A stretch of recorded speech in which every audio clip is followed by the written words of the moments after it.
All right, welcome back to another week of PreCalc. We are on 11.4. We're going to be talking about rational functions. And the main idea here, the way I'm going to define a rational function, is that a rational function is basically a fraction of two polynomials. So a rational function is a fraction where both the numerator, and denominator are polynomial functions. So like we talked about last time, a polynomial function. Now we have a rational function, which is a fraction of two polynomial functions, right? So a polynomial function on top, polynomial function on bottom, and that's for a rational function.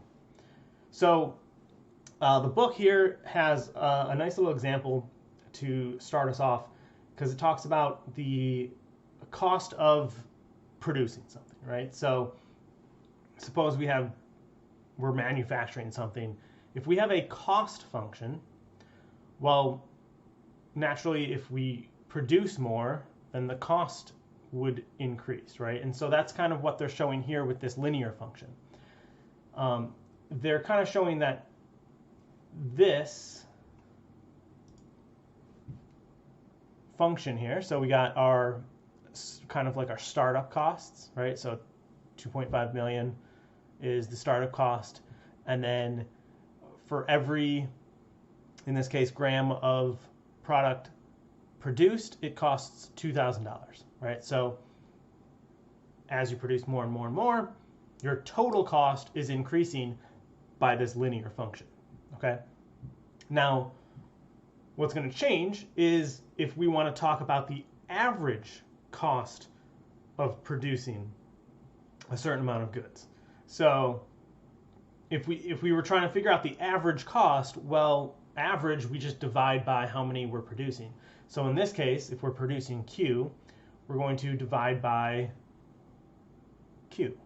And so we get this average cost function where it's the total cost function on top, and then we're dividing by Q. Now, this is a pretty simple rational function, right? It's a linear function on top and it's a linear function on bottom. So that's one of the most simple rational functions we can have. What this does is it creates this little graph where we end up with this horizontal asymptote, because what's going to happen is as Q increases, if we look at this function, as Q increases, well, what's going to happen to the numerator? Well, that's going to just keep increasing, right? And what's going to happen to the denominator? Well, it's going to keep increasing. But the idea is that if Q gets large enough, then it kind of, since we're dividing by Q, it kind of sort of like settles in to this asymptote behavior where it's going to approach the slope part on the top. So it's the cost to produce 1 gram of product here, but essentially that's the average cost, right? So if we're dividing, the idea is that if Q is large enough, then this startup cost essentially goes away. Because if you take 2.5 million and you divide it by a Q that's large enough, say 50 trillion, okay, you're going to have a very small number, right? It's negligibly small, where it's less than a penny now per product. So that's basically gone. And Q divided by Q would be gone, right? That would be canceled, and you'd be left with this 2,000. Okay, and so that's the idea of like the long run behavior of a rational function. So here, and the book shows a nice little example here is as the quantity Q increases, what's going to happen to that average cost? It's going to decrease. It's going to continually decrease, but it's going to get closer and closer to 2,000. So here is the book's definition of a rational function. Again, it's just a fraction of two polynomials. And this idea of the long run behavior, this is what we're going to sort of focus on in this section here. The long run behavior is determined just like a polynomial is determined by its leading term. The long run behavior of a rational function is determined by the leading term of the numerator and the leading term of the denominator. So that's what we're going to take a look at. Okay, so the long run behavior.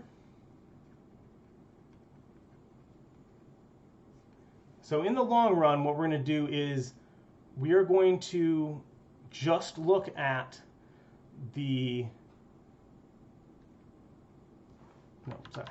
we're going to look at the leading term of the numerator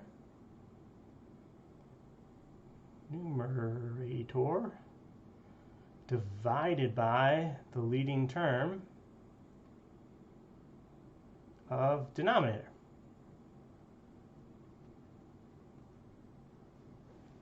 Okay, so the book here has an example. F of x equals 6x to the 4 plus x cubed plus 1 over negative 5x plus 2x squared. So let's take a look at that. So we got this function.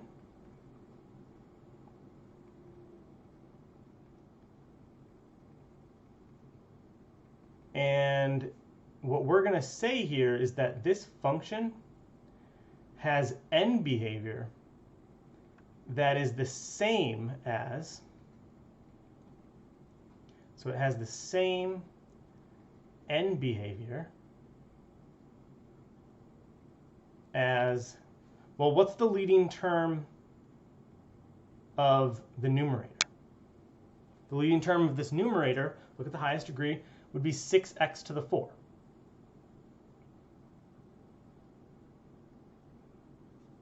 What's the leading term of the denominator? Again, look at the degree, look at the highest exponent, 2x squared. Okay, so we have the n behavior is the same as 6x to the 4 over 2x squared, which means it has the same n behavior as, well, we can simplify this. That's 3x squared. And do we know what the n behavior of 3x squared looks like? Hopefully, right? That's going to be, the idea here is we go back to power functions now, right? So whenever we do this, we're going to have a leading term over leading term. It's going to come back to a power function, and now we can identify the n behavior. So this n behavior looks like that, right, in the long run. And so we know that the limit as x approaches positive and negative infinity of f of x is equal to infinity, right? It's going to go off to infinity. There we go. That's n behavior of rational functions. Okay? So here in the book, again, they kind of go over that leading term of the numerator divided by the leading term of the denominator. Okay, let's take a look at some examples. Example 1.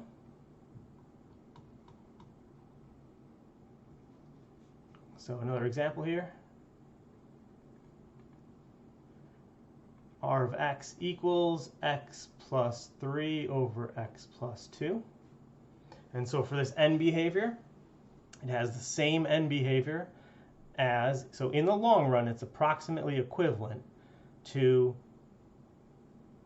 x over x, right? Leading term over leading term, which is equal to 1. So the function, if I give you some function like y equals 1, do you know what that looks like?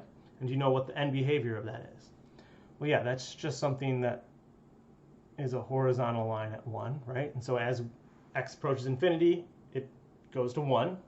As x approaches negative infinity, it goes to 1, right? It's at 1. So the end behavior of this function is the limit as x approaches positive and negative infinity, since they're both the same, of this function, r of x, is equal to 1. Because it's the same end behavior as this function. Okay? That's the idea there. Let's take a look at the next example. 3x, so g of x equals 3x plus 1 over x squared plus x minus 2. Okay, so in the long run, this has the same end behavior as 3x over x squared. Now, simplifying, it's going to have the same end behavior as 3 over x. Do you know what 3 over x looks like? You might just remember what that looks like off the top of your head. It is a little graph like that. Okay? The idea here is that when you get down to here, when you've simplified it down, if there's an x in the denominator, well, if we're looking at the limit as x approaches infinity, whether it's positive or negative, if you're dividing something by a really, really, really large number, what are you getting closer and closer to? And that would be 0. Okay, and so if you're ever left with the variable in the denominator, the end behavior is going to go towards 0, the end behavior of that piece, right? This certainly could have been altered where it's like shifted up or down or any, like, so then it's just going to a certain number. But the idea here is that any single rational function here with a denominator that has the variable still in it, that's going to go to 0, okay, in the long run.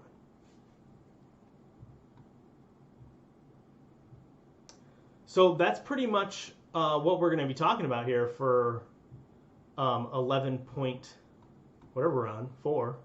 So yeah, that's about it. We got some problem sets to do, and I will see you back for 11.5.